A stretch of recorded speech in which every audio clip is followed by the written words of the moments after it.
유형 19. 듣고 세부 내용, 화자의 태도 파악하기. 대담. 연습 1. 다음은 대담입니다. 잘 듣고 물음에 답하십시오. 2번 읽겠습니다. 지난 30여 년간 우리나라에서 가장 영향력 있는 언론인으로 이석희 씨를 꼽는데 아무도 주저하지 않는데요. 뉴스를 발굴하고 전하는 입장에서 SNS, 즉 인터넷을 통한 사회관계망 서비스에 대해서 어떻게 생각하시는지 궁금합니다. 이런 질문을 받을 때는 좀 고민을 하게 됩니다. SNS를 무시하자니 뒤떨어진 사람이 되고 받아들이자니 위험한 부분이 너무 많기 때문입니다. 지금 SNS는 도저히 무시할 수 없을 만큼 무서운 영향력을 갖게 됐습니다. 우리가 만드는 뉴스도 가능한 한 SNS에 올려서 일반인들과 소통하려는 전략을 세우고 있습니다. 하지만 이런 새로운 매체가 세상을 지배할 것이라고 믿는 쪽은 아닙니다. 허위 사실이나 명예훼손에 속하는 엉터리 얘기들도 수없이 돌아다니니까요. 또한 극단적인 논리를 전파하고 그것으로 이익을 얻으려는 사람들에게도 SNS는 좋은 도구이기도 하니까 사실은 걱정되는 바가 더 큽니다. 다시 들으십시오. 지난 30여 년간 우리나라에서 가장 영향력 있는 언론인으로 이석희 씨를 꼽는데 아무도 주저하지 않는데요. 뉴스를 발굴하고 전하는 입장에서 SNS, 즉 인터넷을 통한 사회관계망 서비스에 대해서 어떻게 생각하시는지 궁금합니다. 이런 질문을 받을 때는 좀 고민을 하게 됩니다. SNS를 무시하자니 뒤떨어진 사람이 되고 받아들이자니 위험한 부분이 너무 많기 때문입니다. 지금 SNS는 도저히 무시할 수 없을 만큼 무서운 영향력을 갖게 됐습니다. 우리가 만드는 뉴스도 가능한 한 SNS에 올려서 일반인들과 소통하려는 전략을 세우고 있습니다. 하지만 이런 새로운 매체가 세상을 지배할 것이라고 믿는 쪽은 아닙니다. 허위 사실이나 명예훼손에 속하는 엉터리 얘기들도 수없이 돌아다니니까요. 또한 극단적인 논리를 전파하고 그것으로 이익을 얻으려는 사람들에게도 SNS는 좋은 도구이기도 하니까 사실은 걱정되는 바가 더 큽니다. 47번, 48번. 연습 2. 다음은 대담입니다. 잘 듣고 물음에 답하십시오. 2번 읽겠습니다. 섬이나 시골에 사는 분들이나 거동이 불편한 장애인들은 병원에 가는 일이 쉽지 않습니다. 이런 분들이 컴퓨터나 휴대전화로 진찰을 받는다면 참 편리하겠지요. 이것을 가능하게 해주는 것이 바로 원격 의료 서비스인데요. 정 박사님, 원격 의료 서비스에 대해서 설명 좀 부탁드립니다. 원격 의료 서비스란 말씀하신 것처럼 의학 기술이나 장비가 취약한 곳에 응급 환자들을 원격으로 진료하는 서비스입니다.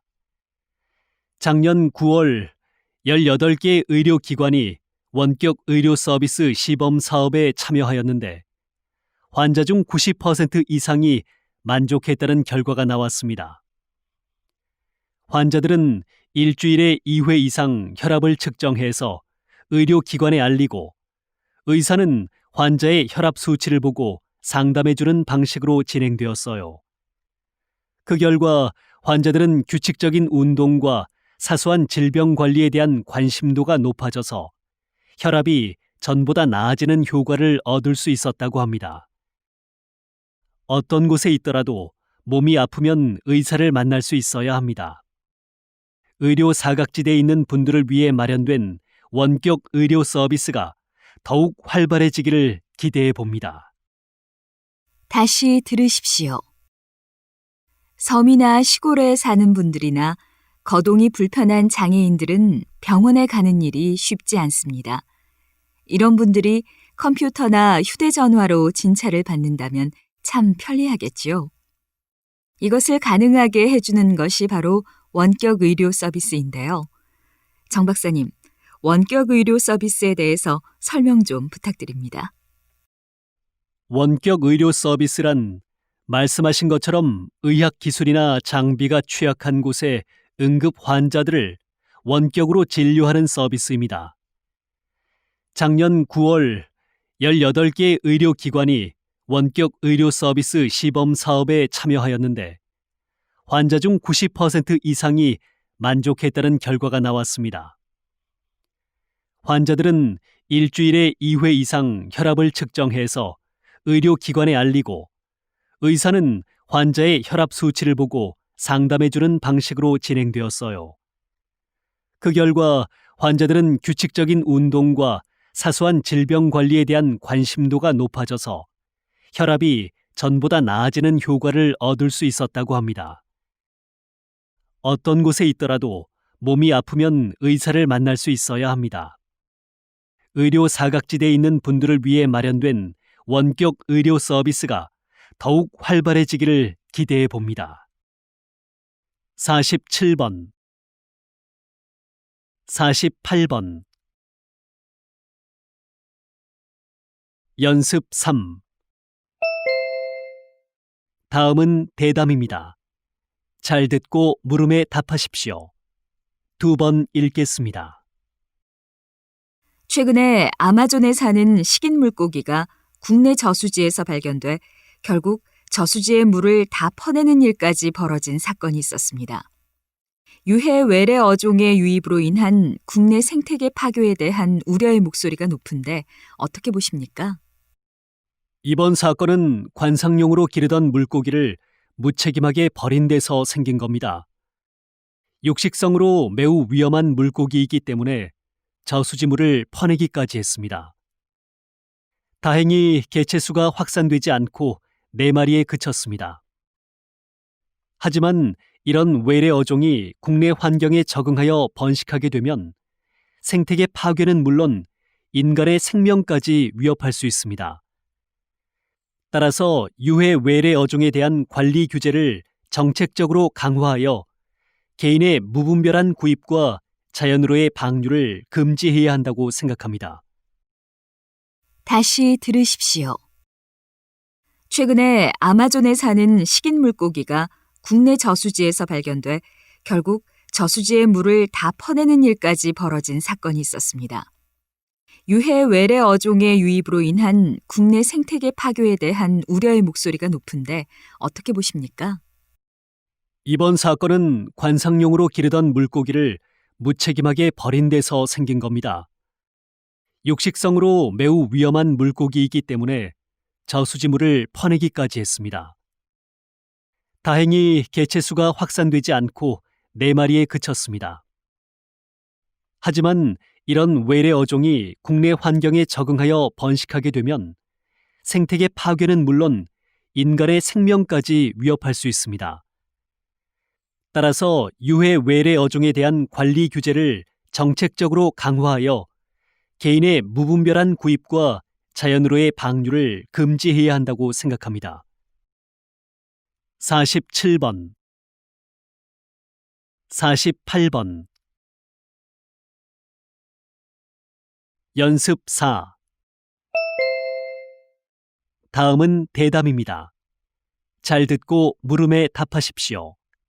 2번 읽겠습니다. 정의란 무엇인가라는 책이 국내에 소개된 후 우리나라에 인문학 책 읽기 열풍이 시작됐다고 해도 과언이 아닌데요. 대학에서 인문학의 위치는 어떻습니까? 인문학 열풍 속에서 대학에서의 인문학은 오히려 위기를 맞고 있습니다. 지난 5년간 전국 대학에서 사라진 인문 계열 학과 수가 400여 개라는 조사 결과가 나왔습니다. 이는 대학의 지적 토대가 무너지고 있음을 말해주는 것입니다. 기업에서는 인문학에 대한 필요성을 절감한다면서도 정작 인문학 전공자들의 채용을 꺼리는 모순을 드러내고 있습니다. 이런 현실을 반영하듯 대학에서는 취업이 잘 되는 학과를 키우고 취업이 힘든 인문학과는 축소시키고 있습니다. 인문학은 언어, 문학, 철학 등을 연구하는 학문으로서 이에 대한 이해 없이 사회가 유지되기 어렵습니다. 우리 사회와 지성의 근간이 되는 인문학 전공자들이 다양한 인문학적 상상력을 펼칠 수 있도록 정부, 기업, 대학 모두가 힘을 합쳐야 합니다. 다시 들으십시오. 정의란 무엇인가라는 책이 국내에 소개된 후 우리나라에 인문학 책 읽기 열풍이 시작됐다고 해도 과언이 아닌데요. 대학에서 인문학의 위치는 어떻습니까? 인문학 열풍 속에서 대학에서의 인문학은 오히려 위기를 맞고 있습니다. 지난 5년간 전국 대학에서 사라진 인문 계열 학과 수가 400여 개라는 조사 결과가 나왔습니다. 이는 대학의 지적 토대가 무너지고 있음을 말해주는 것입니다. 기업에서는 인문학에 대한 필요성을 절감한다면서도 정작 인문학 전공자들의 채용을 꺼리는 모순을 드러내고 있습니다. 이런 현실을 반영하듯 대학에서는 취업이 잘 되는 학과를 키우고 취업이 힘든 인문학과는 축소시키고 있습니다. 인문학은 언어, 문학, 철학 등을 연구하는 학문으로서 이에 대한 이해 없이 사회가 유지되기 어렵습니다. 우리 사회와 지성의 근간이 되는 인문학 전공자들이 다양한 인문학적 상상력을 펼칠 수 있도록 정부, 기업, 대학 모두가 힘을 합쳐야 합니다. 47번, 48번. 연습 5. 다음은 대담입니다. 잘 듣고 물음에 답하십시오. 2번 읽겠습니다. 치명적인 질병을 치료하는 방법 중 하나로 장기 이식이 있습니다. 기술의 발전으로 장기를 이식받은 수혜자의 생존율은 해를 거듭할수록 높아지고 있습니다. 한준희 교수님, 장기 이식에 대해 구체적으로 설명을 해주시겠습니까? 장기 이식은 인체의 조직이나 장기의 기능을 복원하려는 목적으로 기증자의 장기를 수혜자의 인체로 옮기는 것입니다. 위가 없다면 장으로 연결해서 살아갈 수 있습니다. 그러나 심장, 간, 신장이 제 기능을 하지 않으면 이를 대체할 장기가 없기 때문에 생명을 이어가기 힘듭니다. 이런 경우 장기 이식이 필요한데 장기를 이식받는 것은 쉬운 일이 아닙니다. 장기 기증자의 수가 수혜자의 수를 따라가기 힘들기 때문에 이식을 받기까지 대기 시간이 깁니다. 국내에서 장기를 이식받기까지 걸리는 시간은 평균 500일 정도입니다. 장기 이식을 기다리는 환자들은 시간이 갈수록 치명적인 합병증이 발생할 위험이 있기 때문에 생존율과 삶의 질이 떨어집니다. 따라서 이식 대기 시간을 줄이기 위해 장기 기증 문화가 활성화되어야 합니다. 다시 들으십시오. 치명적인 질병을 치료하는 방법 중 하나로 장기 이식이 있습니다. 기술의 발전으로 장기를 이식받은 수혜자의 생존율은 해를 거듭할수록 높아지고 있습니다. 한준희 교수님, 장기 이식에 대해 구체적으로 설명을 해주시겠습니까? 장기 이식은 인체의 조직이나 장기의 기능을 복원하려는 목적으로 기증자의 장기를 수혜자의 인체로 옮기는 것입니다. 위가 없다면 장으로 연결해서 살아갈 수 있습니다. 그러나 심장, 간, 신장이 제 기능을 하지 않으면 이를 대체할 장기가 없기 때문에 생명을 이어가기 힘듭니다. 이런 경우 장기 이식이 필요한데 장기를 이식받는 것은 쉬운 일이 아닙니다. 장기 기증자의 수가 수혜자의 수를 따라가기 힘들기 때문에 이식을 받기까지 대기 시간이 깁니다. 국내에서 장기를 이식받기까지 걸리는 시간은 평균 500일 정도입니다. 장기 이식을 기다리는 환자들은 시간이 갈수록 치명적인 합병증이 발생할 위험이 있기 때문에 생존율과 삶의 질이 떨어집니다. 따라서 이식 대기 시간을 줄이기 위해 장기 기증 문화가 활성화되어야 합니다. 47번, 48번